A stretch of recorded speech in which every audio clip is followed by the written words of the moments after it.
Participo en una lista de WhatsApp que se llama Estudios Críticos de Diseño Latinoamericano.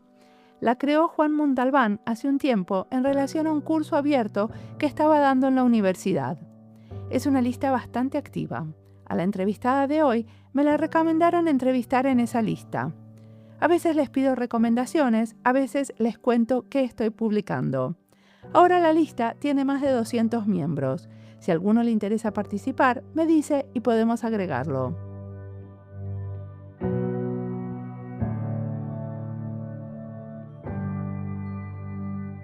Raquel Noronha es una diseñadora investigadora del estado de Maranhão, en el noreste de Brasil. Hablamos de provocar conversaciones sociales y de la autocrítica. Según Raquel, es necesaria una crítica decolonial al propio hacer del diseño, especialmente en territorio.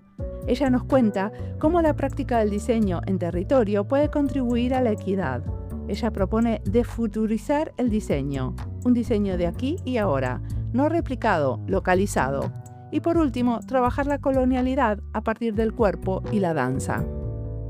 Mi nombre es Mariana Salgado, esto es Diseño y Diáspora.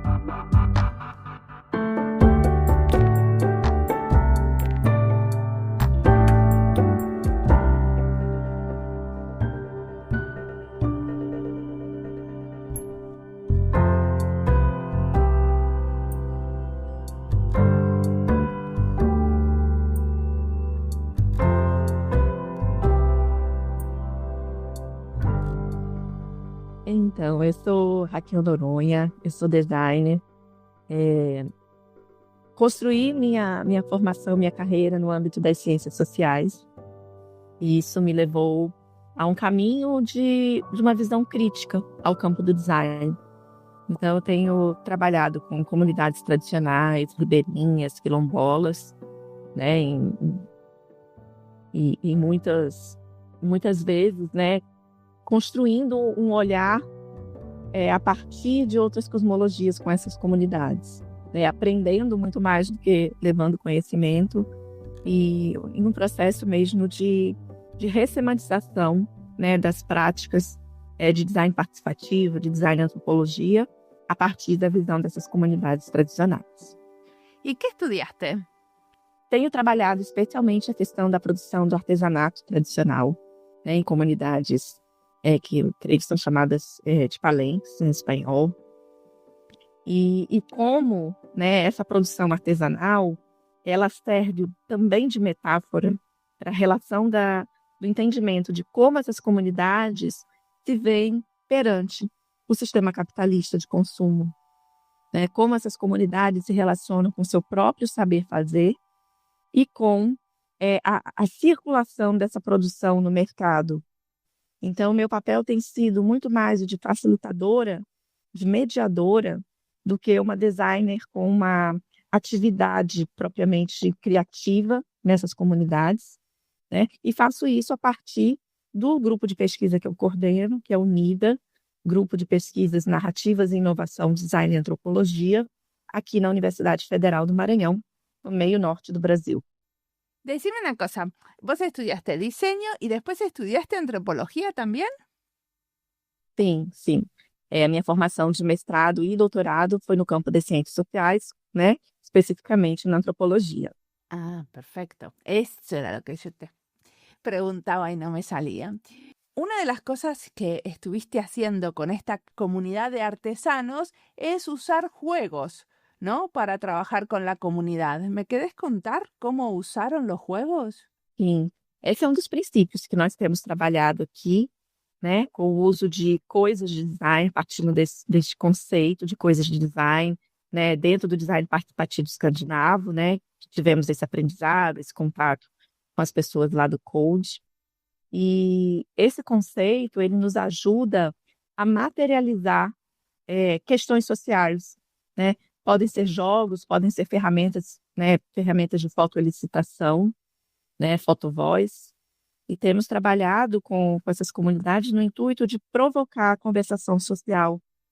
Muitas vezes, essas comunidades percebem problemas na sua relação com o outro, na sua relação com a produção artesanal, né? E essa ferramenta, que muitas vezes são jogos, eles propiciam um certo distanciamento, né, da própria realidade, a imersão numa proposta mais lúdica, que permite a reflexão e deixam que outras categorias, outras formas de ver o problema que elas estão inseridas emerjam nesse processo do jogar, né? Então, as ferramentas elas têm sido fundamentais para essa reflexión crítica sobre a realidade.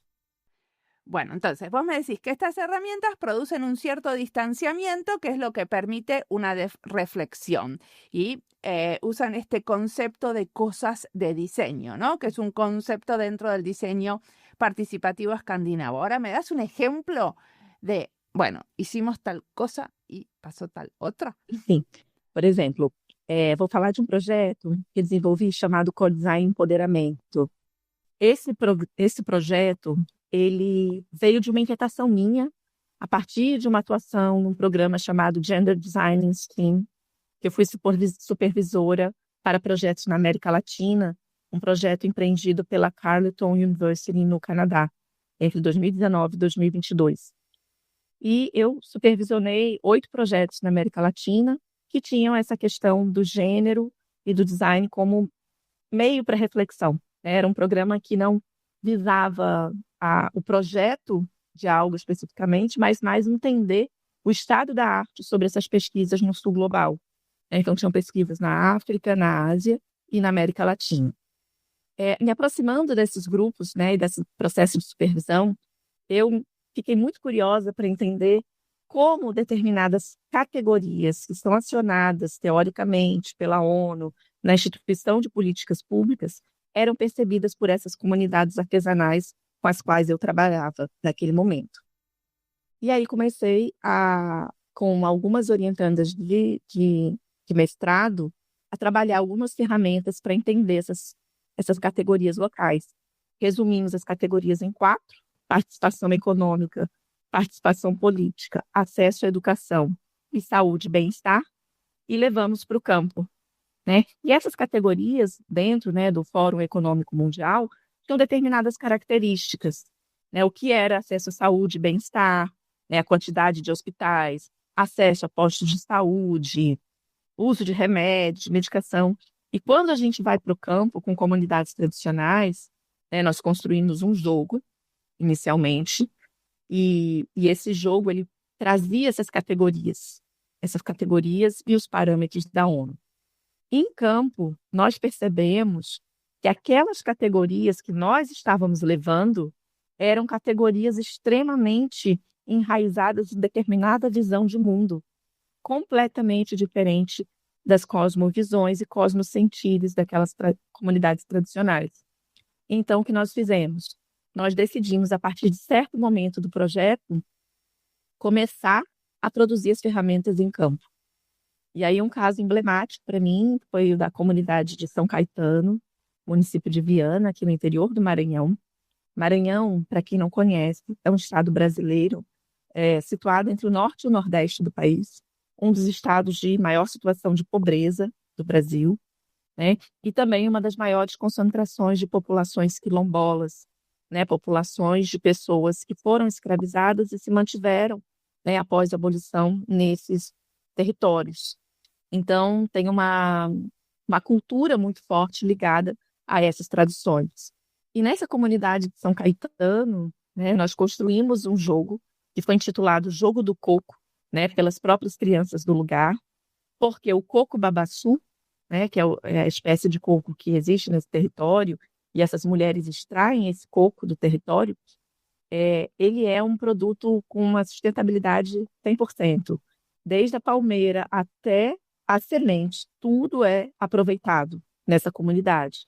Então, eu digo que é um produto 100% sustentável, não existe resíduo do coco babaçu, tudo é aproveitado para o uso como carvão, para alimentação, faz-se óleo de coco e se comercializa esse óleo de coco, tá? Esse alimento do mesocarpo é muito rico. E essa comunidade começou a ressemantizar essas categorias da ONU. Por exemplo, enquanto saúde e bem-estar está ligado a ter ambulância, a ir para o hospital, para essa comunidade, a horta né? O lugar onde eles cultivam as plantas medicinais, onde eles extraem, né, os produtos para fazerem chás, para fazerem infusões, emplastros, para curar, né, as doenças. Isso é muito mais ligado, é um elemento muito mais ligado à saúde do que o próprio hospital. E elas justificam, né? Nós estamos a quilômetros da cidade que tem hospital, então nós temos que resolver os nossos problemas de saúde a partir das nossas próprias condições. ¿Puedo preguntarte una cosa? Sí. Vos decís, primero, que ustedes tenían unas herramientas para evaluar si las categorías que estaban proponiendo en la ONU, estas categorías de participación económica, participación política, acceso a la salud y bienestar, eran como categorías que se entendían y se podían utilizar adentro de la comunidad, ¿no? Y en que ustedes fueron ahí al territorio y se dieron cuenta que no, que tenían que las herramientas que tenían no funcionaban y tenían que hacer nuevas herramientas. Y ahí crearon un juego. Pero mi problema es el siguiente, que en uno de tus artículos vos decís que los juegos que ustedes proponen o que los diseñadores proponemos muchas veces son parte del imaginario de la infancia de los diseñadores, pero no de los artesanos, ¿no? Y que eso crea una distancia. ¿Y esto lo decís como una crítica a tu propio trabajo también? Porque a mí eso me pareció especialmente interesante, porque no hay muchos que se animen a autocriticarse, ¿no? Como usar tus propias herramientas para criticar al diseño o criticar lo que hacemos los diseñadores. ¿Me contás sobre esa autocrítica?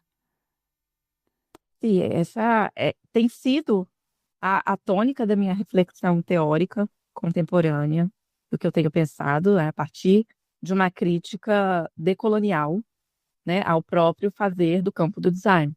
Essas experiências com as comunidades, elas têm sido, para mim, o campo empírico para balizar, né, o quão coloniais, o quão impositivas e opressoras têm sido as formas de se fazer e pensar design, né, seja design chamado design social, seja chamado design para territórios, design, né, com participação das comunidades.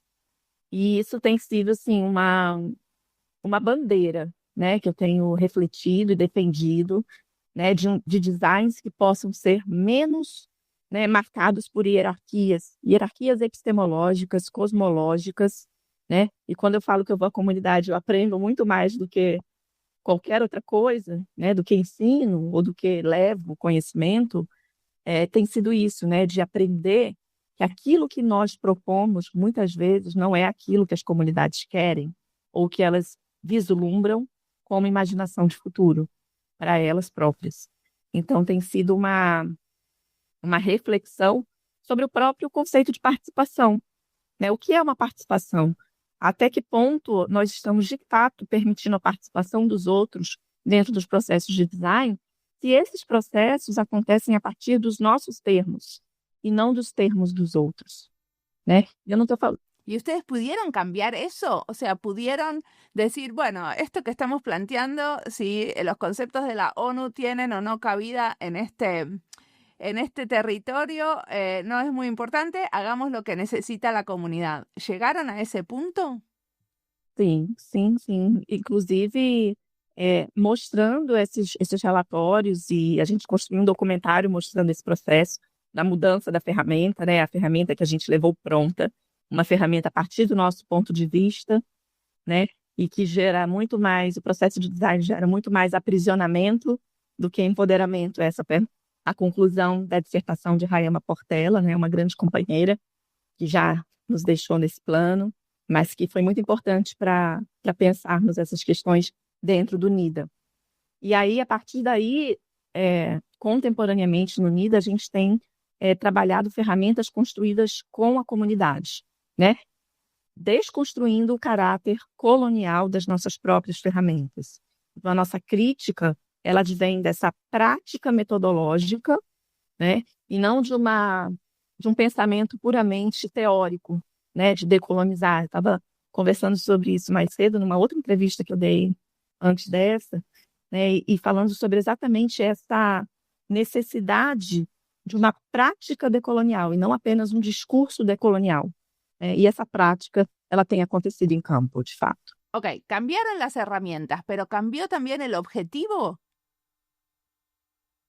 Sim, porque o que a gente tem construído muitas vezes é um acompanhamento da comunidade e uma negociação, né? Existe a nossa pauta de pesquisa do nosso projeto aprovado em uma instituição de fomento, mas existe a pauta da comunidade, a pauta do grupo. O que que eles querem de nós, né? Então, é um caminhar que vai sendo construído ao longo do próprio caminho.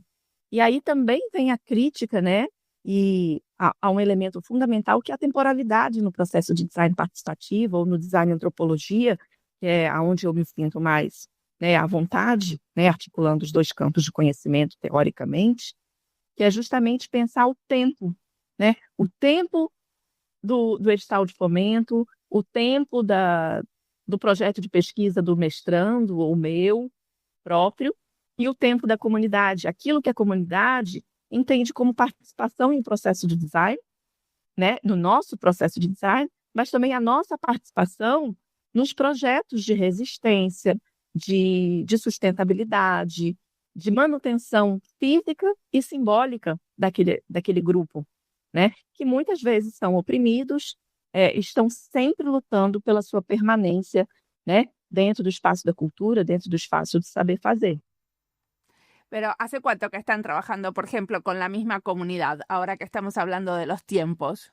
Essa do Bumba Meu Boi, eu trabalho com eles desde 2009, em momentos de aproximação e de afastamento, aproximação e afastamento, né? À medida desse equilíbrio entre o que eles demandam da gente e o que nós demandamos dele. É uma relação a longo prazo, né? Essa outra comunidade quilombola onde eu fiz a minha tese, eu estou lá também desde 2010, né, trabalhando com elas. E houve um momento em que eu terminei minha tese, houve um afastamento, e em determinado momento, ano passado, elas entraram em contato com a gente.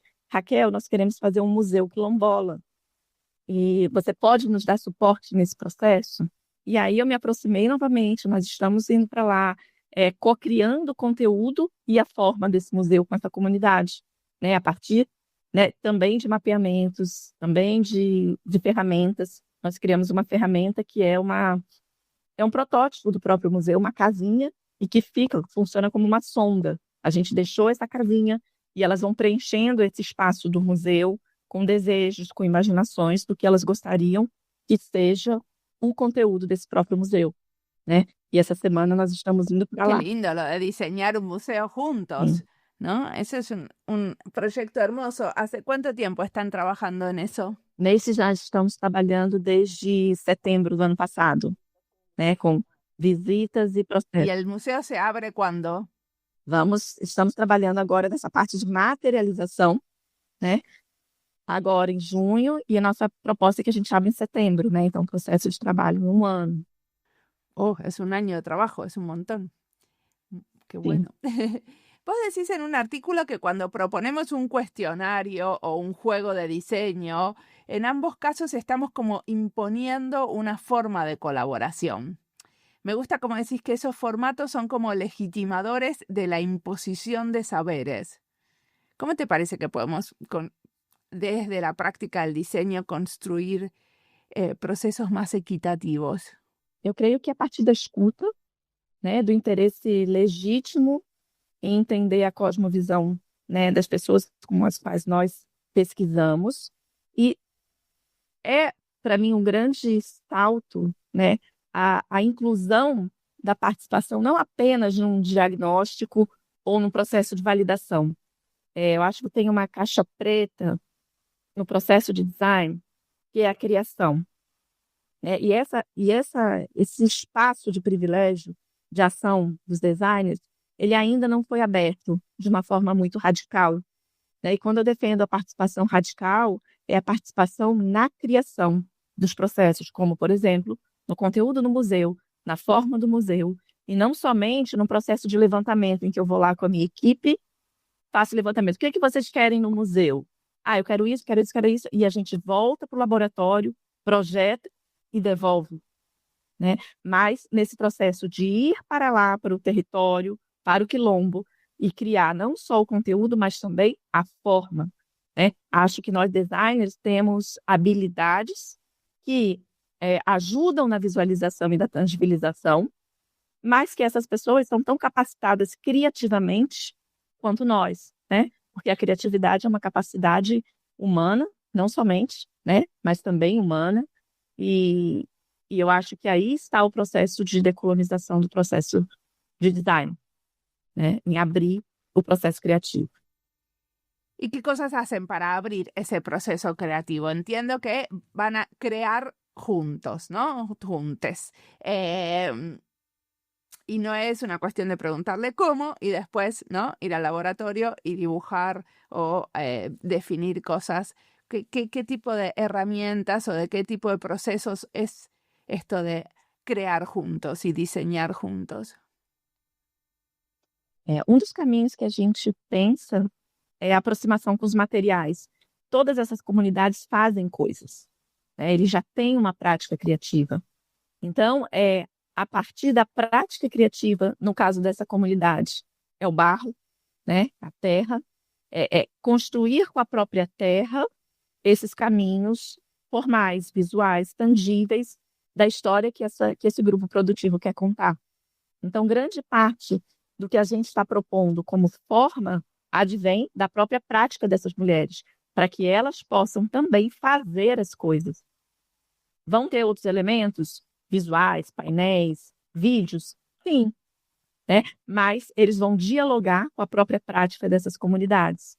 Da mesma forma, com esse outro grupo, o grupo de Bumba Meu Boi, o Boi da Floresta, eles trabalham muito com bordado.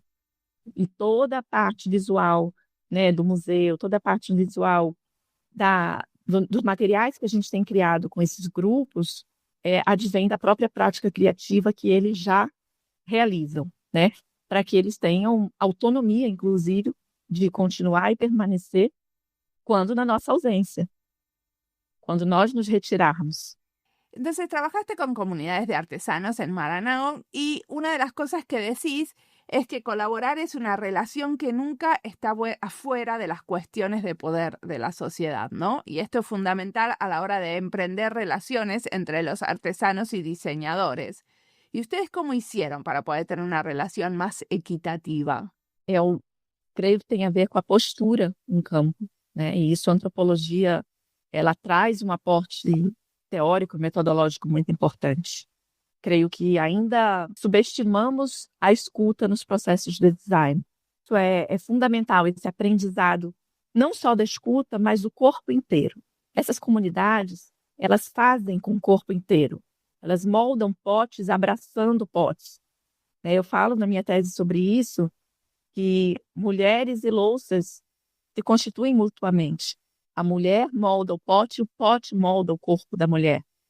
Então, é uma visão cosmológica muito diferente da nossa, né? De um afastamento da produção, de um afastamento causado pela alienação do trabalho, né? Elas ainda trabalham de uma forma plena e integrada, né? Com o próprio corpo, com a natureza. A gente não percebe ainda nessas comunidades uma divisão cultura-natureza, como a gente tem nas comunidades ocidentais, capitalistas, patriarcais. Não, a integração é muito maior. Então, quando eu falo que a gente aprende muito mais, é isso. Nós temos aí uma reconexão, né, que pode propiciar uma reconstrução, né, da relação ser humano-natureza, né, e não uma hierarquia. Então, quando a gente aprende isso, essa posicionalidade do nosso corpo no processo de design, isso nos aproxima, né, e potencializa essa equidade. Porque se o que nos diferencia o conhecimento acadêmico do conhecimento tácito, dentro de uma cultura ocidental, patriarcal, capitalista, esse conhecimento corporal ele aproxima, né? Então, da forma como nós nos vestimos, como nos posicionamos, como sentamos para trabalhar, como a fala circula dentro de um processo de design participativo menos hierárquico, Então, tudo isso vai nos posicionando, né, vai diminuindo essa hierarquia entre saberes. Bueno, yo te vi en alguna foto, por ejemplo, sentada en el piso, sentada en el suelo. Eso es parte de lo Sim. que haces, proponer situaciones donde están todas sentadas al mismo nivel, por ejemplo. É físico e é simbólico também, né? Esse deslocamento, né? Ele no espaço, ele é no corpo e nas atitudes, né? Ele também não pode ser uma atitude meramente simbólica, né? Ela tem que acontecer de fato na valorização do conhecimento do outro e naquele momento em que eu estava sentada ali no chão com as pessoas, com as crianças especialmente, elas estavam me mostrando o que era representativo de saúde, bem-estar, educação e participação política naquela comunidade, né? Todas as imagens daquele jogo, que foi o jogo do coco, a comunidade de quebradeiras de coco, são imagens do território. E o que a gente não conseguiu captar fotograficamente, eles desenharam. Então, é também a forma de expressar e valorizar aquilo que vem da própria comunidade, né? Como elemento fundamental para a construção discursiva que seria apresentada como resultado, né? Que é o inventário das necessidades e compreensões, né, em relação àquelas categorias da ONU, né? Tudo isso vai aproximando e diminuindo a hierarquia. Y también vos cuando vas a trabajar en territorio, ¿te quedás a vivir con las comunidades? Eu cheguei a conviver, né, durante a minha tese com essa comunidade e, sim, passei longos períodos convivendo e permanecendo na comunidade, mas dentro de processos, né, dentro da viabilidade de financiamentos e processos, isso é um pouco difícil. Então, eu sigo um pouco com a perspectiva da antropologia contemporânea, né, de que ela é feita muito mais de encontros, né? E esses encontros são prolongados por redes sociais, por ferramentas de comunicação, né, de estar presente em momentos chaves para a comunidade, né, de fortalecer também as atividades da comunidade, né? Se eles preparam eventos, se eles organizam um evento, é importante que a gente esteja lá, né? Não só marcando presença, mas fortalecendo institucionalmente. Olha, a universidade está aqui conosco, né? Eles são um aliado da gente. Então, essa perspectiva da aliança, né, e ela pode se dar em vários níveis, ela é fundamental nessa construção de menos hierarquias e de valorização da cosmologia do outro. Entiendo que lo contracolonial se refiere a las prácticas de resistencia y lucha contra lo colonial, ¿no? ¿Cuáles son las más significativas en tu práctica de diseño? Sim, essa construção do contracolonial, ela vem de um filósofo quilombola brasileiro chamado Antônio Bispo dos Santos, conhecido como Nego Bispo. É um livro que eu gostaria que todo mundo lesse no campo do design. Se Qual? chama A Terra Dá, A Terra Quer, do Nego Bispo. É um livro de 2023. Infelizmente, ele nos deixou, né, no tempo que tinha que ser, encantou-se, mas esse legado do Nego Bispo, ele é fundamental, porque ele mostra de uma forma muito contundente, muito radical, essa relacionalidade natureza, ser humano, seres vivos. Ele não faz muito essa diferenciação, né, entre seres humanos e seres mais que humanos ou não humanos. Todos somos imbricados nessa relação cosmológica, né, e não tem hierarquia. E ele fala, a minha luta não é decolonial, a minha luta é contracolonial. Vocês precisam ser decoloniais. Eu não, eu nunca fui colonizado. E esse aprendizado, ele é muito contundente, ele é muito radical, porque ele vai mostrando coisas ali, situações em que nós nem sequer imaginamos, né, de posicionamentos, de posturas, porque, de fato, nós somos colonizados. Nós somos, né, cooptados por uma forma de pensar, sentir, que nos distancia da vida. E ele não, ele é totalmente conectado com a vida.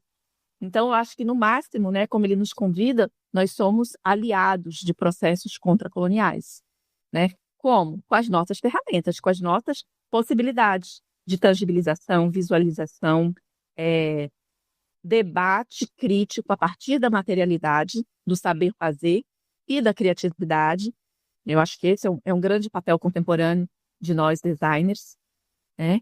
E creio que temos feito isso no nível metodológico dentro do NIDA, né? De forçar, de friccionar o espaço da fronteira, dessa fronteira entre um design mainstream, entre um design estabelecido como meio projetual, né? E um design do porvir, né? Que é o que eu tenho chamado esse design centrado na vida, um design biocêntrico, né? Que eu tenho argumentado, que a vida está no centro do processo, né? E ele dialoga muito com essa ideia de desfuturizar o design, né? Um design do aqui e agora, um design situado, extremamente situado, né? Não replicável, e esse é um grande dogma no campo do design, né? Não poder ser replicado, porque isso contradiz a sua vocação industrial.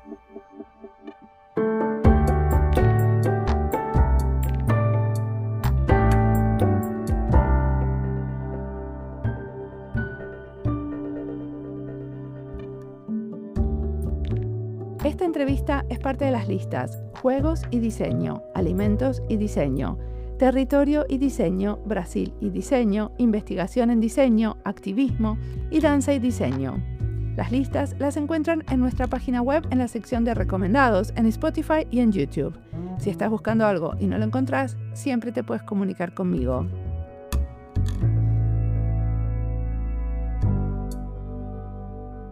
El diseño participativo, cuando es crítico y decolonial, deja de ser una herramienta de imposición y se convierte en un espacio de negociación constante, nos dice Raquel.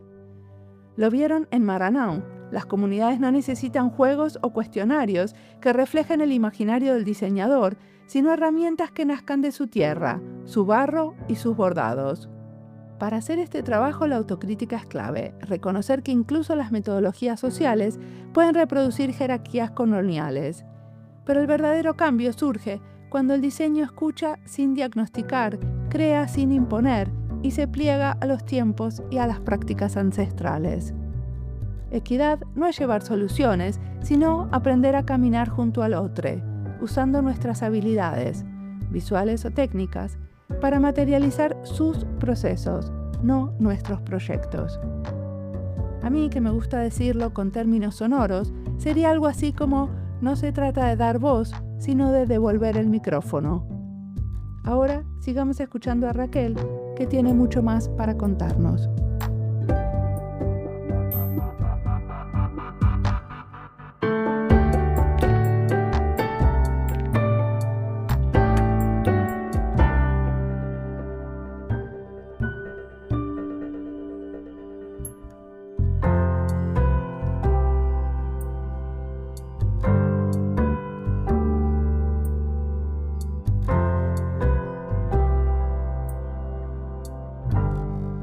Cosa que usaste vos son prototipos, ¿no? Como estos prototipos que provocan. ¿Me das um exemplo de um? Nessa comunidade de Bumba Meu Boi, nós estávamos trabalhando com as pessoas mais velhas, que tinham a memória de quando o grupo de Bumba Meu Boi foi fundado. Esse grupo ele fez 50 anos, uns 2, 3 anos atrás. E então, há poucas pessoas ainda daquele momento inicial. E aí nós começamos a entrevistar os idosos com imagens de um acervo que nós digitalizamos e tratamos, né? Aí entra a nossa pauta, né, de design, mapear acervos, digitalizar acervos, tratar acervos. E qual era a pauta deles? A criação de um museu, né, o Museu Mestre Apolônio Melônio, que era o fundador do grupo. Por acaso, nós estamos com 2 projetos de museu, né, ao mesmo tempo, que não foram demandas nossas, foram demandas das comunidades.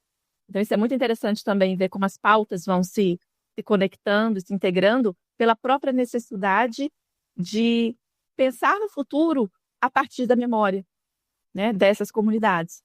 Tanto a comunidade quilombola quanto o grupo de Bumba Meu Boi nos propuseram museus memoriais. E aí a Marcela Abreu, mestranda em design sob minha orientação, construiu um protótipo utilizando não só essas imagens restauradas do passado, mas das músicas do Bumba Meu Boi, que nós chamamos toadas.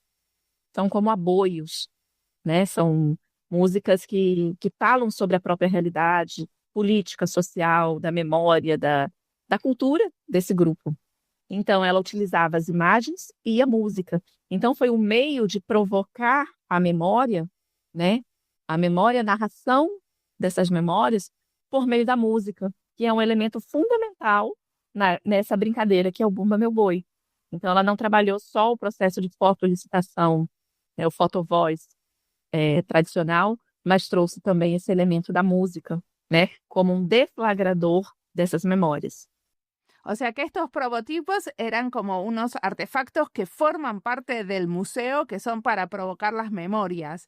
O sea que no es, como decimos nosotros, un prototipo de algo que después se convierte en un objeto original, sino que son los prototipos, son realmente lo que ustedes exponen en el museo.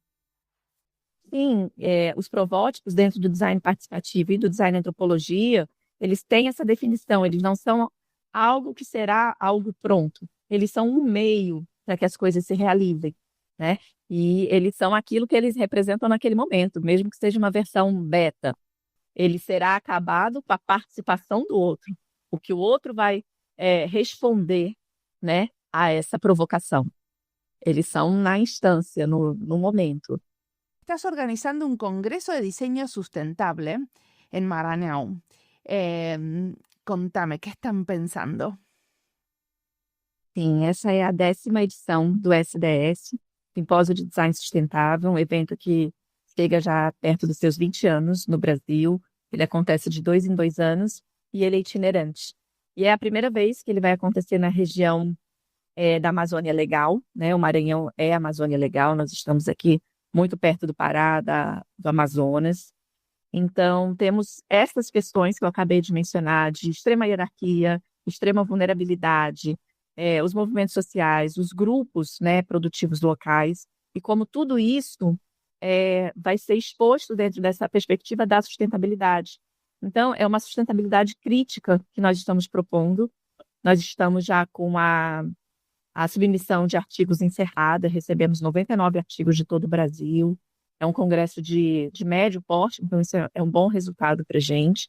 Mas as inscrições estão abertas. E, principalmente, gostaria de convidar a toda a comunidade aqui do podcast a ficar atentos sobre a participação no Fórum Doutoral, que é uma instância que nós vamos abrir ainda a chamada a partir de julho, né? Julho, agosto, essa chamada vai estar aberta para que estudantes de doutorado possam contribuir com perspectivas críticas à sustentabilidade em um debate aberto. Então, ainda haverá essa oportunidade de participação mais engajada, mesmo que não seja com a submissão dos artigos. As inscrições como ouvintes continuam até dezembro, e o evento vai acontecer de 3 a 5 de dezembro aqui na Universidade Federal do Maranhão, né? Com uma ampla participação de palestrantes, teremos mesas redondas, workshops, né? E privilegiando a participação de palestrantes da Latinoamérica. Pero decime una cosa, este evento sobre sostenibilidad, ¿es nuevo que lo organice un departamento de diseño? Porque sabemos que no necesariamente que sea un evento de sostenibilidad puede tener una aproximación desde el diseño, ¿no? Esse evento, sim, ele sempre foi organizado por departamentos e programas de pós-graduação em design aqui no Brasil e é dentro dessa vertente, né? Tentando dialogar com uma produção equânime, mais sustentável em relação aos impactos ambientais, econômicos e culturais também. Una de las cosas que van a hacer en el encuentro de sostenibilidad, me contaron, es que van a trabajar sobre biodanza y cómo el cuerpo puede afectar lo que nosotros hacemos en diseño. ¿Me querés contar sobre eso? Nós tivemos uma experiência muito rica, né, trabalhando a biodança, junto com essa deconstrução do processo metodológico do design, né, e foi intitulado um projeto de extensão Corpo e Design. E nós trabalhamos relações entre princípios e propostas decoloniais com exercícios corporais, exercícios da biodança, né? Por exemplo, exercícios de equilíbrio de tônus entre os dedos, né? Em que nós vamos trabalhando a corporeidade e também refletindo sobre os limites, até onde nós podemos chegar com o outro, até onde esse outro chega perto da gente, até chegarmos numa relação de equilíbrio, né, num tônus corporal de equilíbrio. Exercícios, por exemplo, de fluidez, né, e de destrava das nossas couraças coloniais, né? Por exemplo, o pescoço, cintura, os pés, são lugares onde nós temos a roupa muito, né, muito apertada, a cintura, o sapato, a gola, mesmo o sutiã nos ombros, são elementos que vão travando a nossa corporeidade e que nos afastam dessa relação mais inteira com a própria natureza. Então, a partir de exercícios de fluidez, de dança em pares, de confiança, né, um conduzindo o outro e o outro de olho fechado, né, será que a gente deixa o outro nos conduzir de fato, né? E a gente tem muitas travas. E aí, nesse momento, nós vamos sentindo, né, na sessão de biodança e refletindo, né, quando a palavra é acionada, porque durante uma sessão de biodança nós não falamos, para que o sentimento, o sentir prevaleça, e depois, na sessão seguinte, ou no momento específico da fala, nós podemos refletir sobre esses ganhos, esses alcances, esses nossos limites corporais para acessar camadas não colonizadas do nosso próprio ser. Então, no SDS, nós teremos um momento, né, que vai ser um momento de celebração e de pensar, né, com o nosso corpo. Pero, ¿qué van a hacer? ¿Van a hacer unos talleres? ¿Cómo va a ser esto de la corporalidad? ¿O es algo que sucede todo a lo largo del evento sobre sostenibilidad? Muitas das falas, né, das mesas redondas vão permear essa questão corporal, essa questão da decolonização do próprio corpo, mas haverá um momento, né, no segundo dia do evento, à noite, em que nós teremos uma roda de biodança, quando essas questões serão tratadas, né, verbalmente, dentro das consignas e também corporalmente com os exercícios da biodança, né? Então, todos serão convidados a participar desse evento, ele vai ser como qualquer outra mesa redonda ou workshop do SDS. ¿Y esto cómo surgió? ¿Cómo se les ocurrió? Essa é um dos felizes encontros, né, que eu tive com Pedro Amador Furtado, que é meu esposo, e ele é facilitador de biodança, né, e nós percebemos em determinado momento que as buscas dele, né, com a biodança eram muito próximas das minhas buscas com esse processo de deshierarquização do design, e nós resolvemos juntar isso num projeto chamado Corpo Design. Foi um projeto de extensão que iniciamos lá em 2020, com 2 meses tivemos que fechar por causa da pandemia y retomamos en 2022.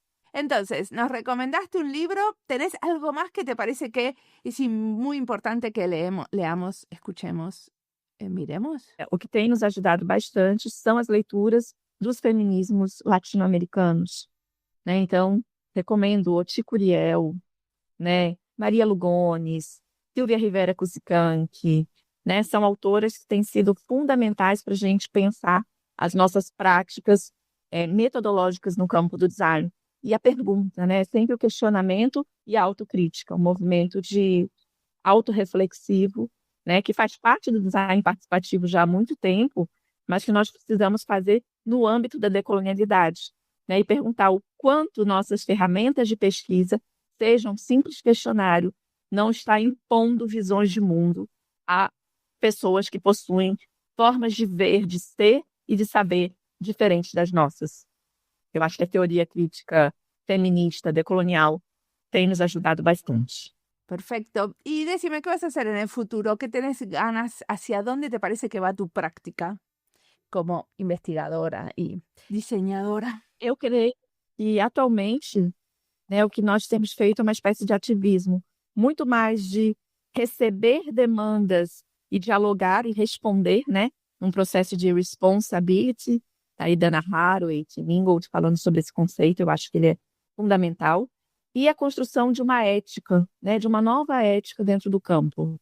Eu escrevi um texto recentemente chamado Éticas do Possível, né, está publicado num livro da Routledge sobre antropologia e design, e com um colega, né, Edson Carpintero, e a gente reflete ali sobre princípios dessa nova ética, né, de éticas do possível, nessa relação, que não é a nossa ética, que não é a ética de pesquisa, que não é a ética estabelecida pelos comitês de pesquisa, mas é uma ética relacional, uma ética dessa relação com pessoas em situações de extrema vulnerabilidade, né? E que a gente tem muito a aprender com essa nova ética. A gente não está ensinando ética, a gente está aprendendo essa ética da terra, do campo, né? Tenho trabalhado com o MST, Movimento dos Trabalhadores Sem Terra, aqui no Brasil, e tenho aprendido muito sobre essas éticas, né? Essas éticas possíveis e do possível. Então, acho que o meu papel e do NIDA, nesse contexto, tem sido essa contribuição metodológica, a autorreflexão e a construção de ética no campo, ética situada com essas comunidades. Bueno, muchísimas gracias por la entrevista. Muito obrigada, Mariana. Uma alegria, prazer estar aqui com você.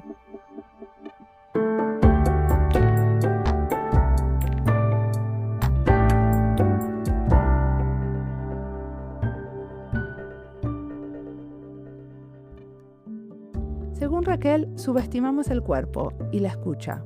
Incluir al cuerpo es una visión cosmológica diferente. Tener en cuenta el conocimiento corporal, la forma como nos vestimos, cómo nos sentamos, cómo la palabra circula en un proceso, no puede ser algo solo simbólico. Se relaciona con la participación política en la comunidad. El cuerpo nos puede aproximar y potenciar el diálogo y la equidad. Me encanta la propuesta de Raquel, donde se trabaja la colonialidad a partir de la danza, para entender nuestras corazas. Vengo de un taller de danza. Durante 5 días bailamos más de 4 horas por día y para mí ese baile es un reencuentro, porque bailando me siento en casa.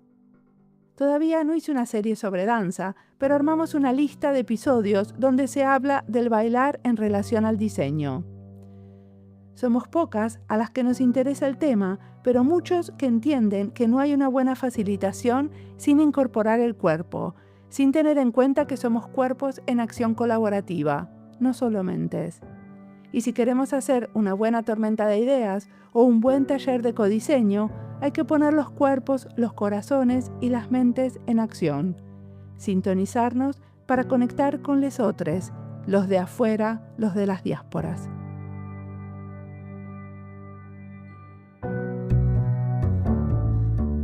Como siempre, la música del podcast es de Antonio Zimmerman. El diseño de sonido es de Andy Fechi. Este podcast está publicado con licencia creativa común con atribuciones. Esto fue Diseño y Diáspora. Pueden seguirnos en nuestras redes sociales en YouTube, Instagram, LinkedIn y Blue Sky o visitar nuestra página web diseñoydiaspora.org. No olviden recomendarnos y recomendar nuestros libros. Nos escuchamos en la próxima.